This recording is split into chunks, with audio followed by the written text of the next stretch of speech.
Thank you so much. It's such an honor to be here among such amazing women and men, and I'm blown away. As she mentioned, I am an intern, which for the purposes of this talk means three things.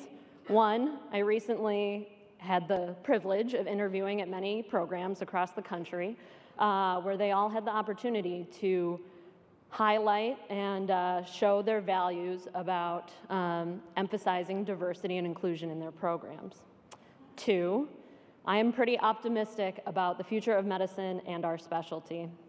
And three, like most sleep-deprived interns, I've realized my new baseline is A&O times 2. I know my name, I usually know where I am, I have no idea what day it is. So please bear with me. And could we just give a shout out to all of the residents that are here? Thank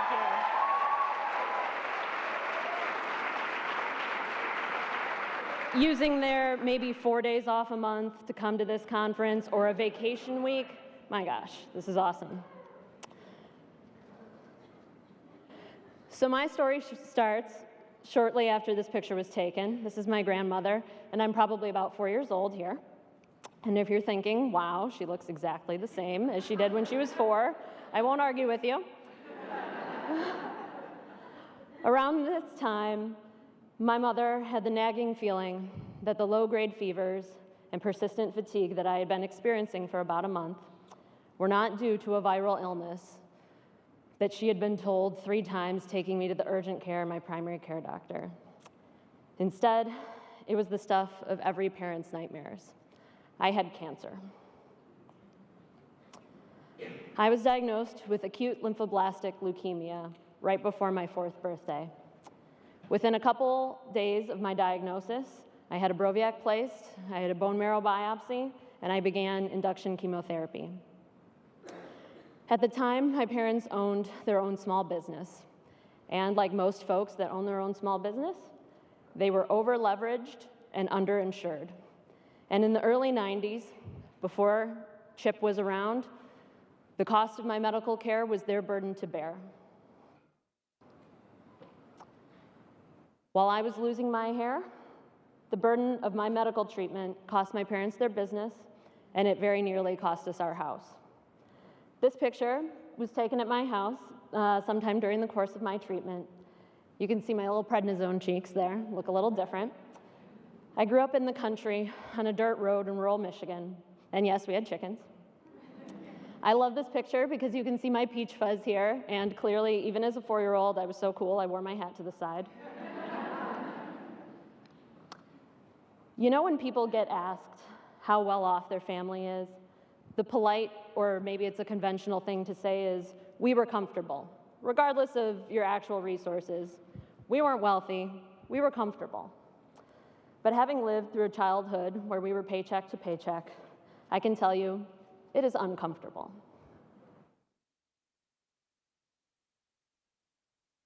I have memories from around this time of my mom making a game for me. I loved games as a child. Of spotting and picking up pop bottles on the side of the dirt roads on the way to our house when we would go into town. I would hop out and collect our prize so that we could cash in the deposits and have a little more money at the grocery store that week. Even as a child, I remember watching my parents make impossible decisions about how to stretch our money from month to month. Now when I see my patients in the ED that can't afford their medication or have let their chronic condition go so long that now it has become an acute condition, or when they're dealing with any of the other numerous issues that people face when they are living paycheck to paycheck, I get it. I've been there too. My parents have been there too. But don't worry, the story gets happier. I went into full remission. My hair grew back. My parents eventually got new jobs, but the impact of growing up uncomfortably poor meant my road to medicine was going to be quite different and filled with additional challenges that are often not discussed. Mostly because the sad truth is that children that grew up like me are having a harder and harder time getting into medicine. In 2001, the Institute of Medicine identified the underrepresentation of minority clinicians as a contributing factor to the healthcare disparities in our country. It set forth an imperative. This is a thing we must do. We must diversify our workforce in order to face the health problems of the 21st century. It's been 17 years since then. How do you think we're doing? The answer is we haven't quite figured it out yet. Unsurprisingly, the two most underrepresented groups are Black and African Americans, which account for 13.4% of the US population, but only 7% of accepted medical students. Hispanic and Latinas represent 18% of the population, but only 6% of accepted students. And here's what's even more troubling. Turns out minorities are even less represented in emergency medicine. Ugh, right? This is not great. Even more striking is that these proportions have been pretty much stagnant over the last 5 years. So what happens when the House of Medicine isn't accessible to everyone? What if the House of Medicine is actually a gated community? Pre-medical candidates are expected to succeed academically, shadow, volunteer, conduct cutting-edge research, spend thousands of dollars on exams, interviews, and preparation, all just to have a chance to make it into medical school.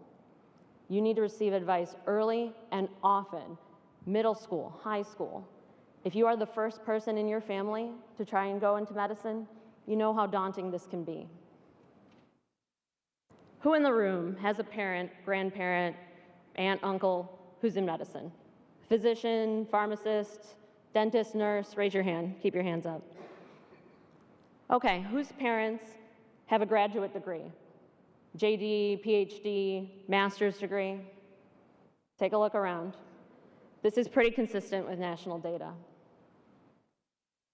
Data from the matriculating student questionnaires put on by the AAMC, not surprisingly, shows that parents of medical students are more likely to have graduate levels of education because you need those resources to shepherd your children into this field. But what you might not expect is this disparity is growing across all races, with differences in education attainment largest among African Americans and Hispanics. These differences not only persist in educational attainment, but parental income as well. This data is from 2015, and it shows that a substantial majority of medical student matriculants come from affluent families across all racial and ethnic groups. More than 70% of white and 60% of Asian students have parents whose combined income is over $100,000. Contrast that with approximately 1/3 of Black or Hispanic students that are coming from homes where their gross income is less than $50,000. Now, just as a benchmark, the average income in 2015 for a family of 4 was $56,000. So if you want to roughly think about the proportion of students that are coming from average American households, look at the dark red bars. Everyone else is coming from varying degrees of greater affluence.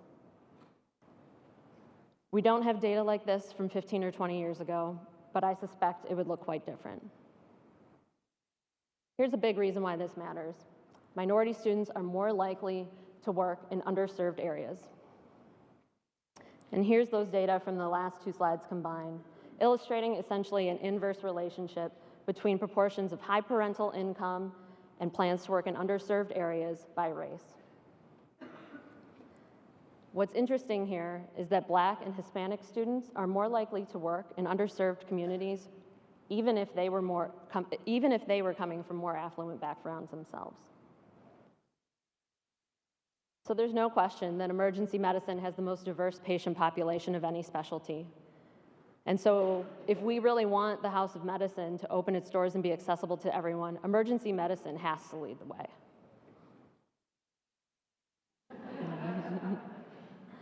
But hold on.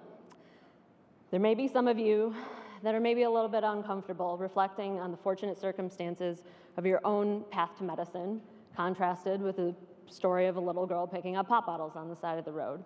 I get that. Maybe you are one of those people that would say you grew up comfortable. Like any other element of diversity and inclusion, this is where we need all of you as allies. to use your privilege, whether that privilege is in the form of gender, race, sexual orientation, binocular vision, where's Elise? Or economic resources, because you can make a tremendous impact on what the future face of medicine looks like. Now, I'm going to explain a concept that might be new to some of you that are from New York. See, I'm from the Midwest. Where are my Midwesterners at? Okay. So we do this really weird thing where if we're walking through a door and we notice someone behind us, we hold the door open for the person behind us. Even if it takes a few seconds of our day, we hold the door. We're really weird. But that's exactly what we need to do. Even if it was easy for us to go through that door, we need to hold it open for the people that are coming after us. And sometimes that's going to mean holding that door an uncomfortable amount of time or prying that door open for communities that are underrepresented in medicine. So I'm going to tell you a few ways that we can hold those doors open. We must expose and engage. To lead the way as a specialty, we have to expose students early and often to what medical education looks like. Research shows that programs that expose students to disparities in the U.S. healthcare system are shown to increase applications to medical schools from students in minority backgrounds. And for all of the researchers in the room, I know there are a lot of you, practice participatory research methods in the communities where you work. Even better, if you need research assistance, if you want to increase your social media presence, recruit students from local high schools. Chances are they're going to be really great at social media. And you're giving them the opportunity to see what medicine looks like. Some of you may have heard about this awesome program at ASAP's Diversity and Inclusion Session. This is a fantastic program that two of my seniors, Abdullah Pratt and Garth Walker, started in partnership with an organization called Turning the Page in Chicago, where they take families from the south side and the west side of Chicago and teach them emergency preparedness skills, exposing students to mentorship and to the field of medicine in a safe space. Next, be a sponsor. The expectations for pre-medical candidates keep growing. Students are expected to do all of these things and have resources to go on interviews, prepare for MCATs, take time off to travel and shadow. Not everyone has that. Connections, mentorships, and resources are vital in this process. Use your social and academic capital to open doors that are otherwise closed to these students. I don't have nearly enough time to brag about how awesome this program is.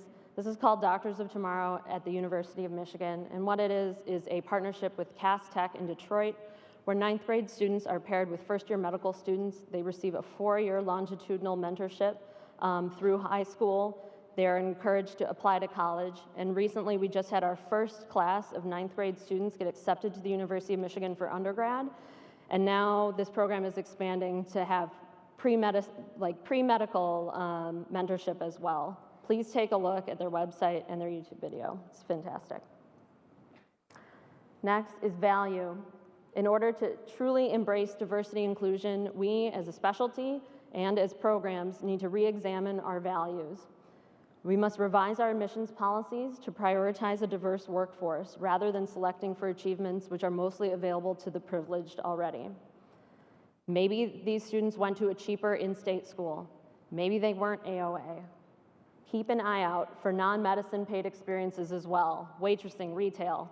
Any of you that ever served in a busy restaurant can definitely tell others that there are lots of skills that translate very well to the emergency department. Next, we need to recognize and train ourselves to realize that your hands aren't going to be clean when you come from the mud. I was talking about this presentation with my senior, Abdullah Pratt, and he grew up on the south side and is just like constantly dropping knowledge bombs like this. But I thought it was so perfect because when you don't have reliable advising or mentorship, or if you are the first in your family to go to college, you are going to make mistakes. You are not going to know the right path to get to where you want to go. And I think as an institution, we need to realize that and give some of these students a break. Chances are, if you ask them how they overcame those challenges, you will find incredible examples of resiliency. As was mentioned yesterday, there's power and bravery in uniqueness, and the non-traditional lived experiences that these diverse applicants have are an asset to your programs. Finally, accommodate. I've listed out here all of the expenses for someone applying to medical school and making it through medical school. Each of these is an out-of-pocket cost that is not normally accounted for in your financial aid package. You can see how it's easy to see how students are spending over $10,000 just to apply to medical school. And it's also easy to imagine how the House of Medicine may seem impenetrable for students that can't charge any of these expenses to mom or dad's credit card. Do we think that kids that come from an average household of $50,000 a year are going to spend $3,200 on a Kaplan course to prep for the MCAT? Probably not. Do you think that someone coming from these families is able to afford a second month of rent to do an away rotation on a coastal city? Also probably not. Which is why accommodation for these students is so important. This is a list from the Emmer website of programs that have specifically said, we want to recruit a diverse residency class, and we're going to put our money where our mouth is. Doing away rotations is incredibly expensive and comes straight out of students' pockets. So if you don't see your institution up here, when you go home, ask why. If your school is on either of these lists, congratulations. This is the perfect opportunity for you to mentor a diverse student who is interested in your program. So in summary, be a sponsor. Use your social and academic capital to open doors that are otherwise closed. Create or support a pipeline program. Engage with your community. Be visible. Be a visible example to students that don't see people like them in the halls of the hospital. Establish or support diversity-oriented scholarships or programs for your away rotators. As we try to address some of society's toughest challenges through the doors of the emergency department, the added value that comes from the diversity of our trainees is immeasurable, because some of us have been there too. Thank you very much.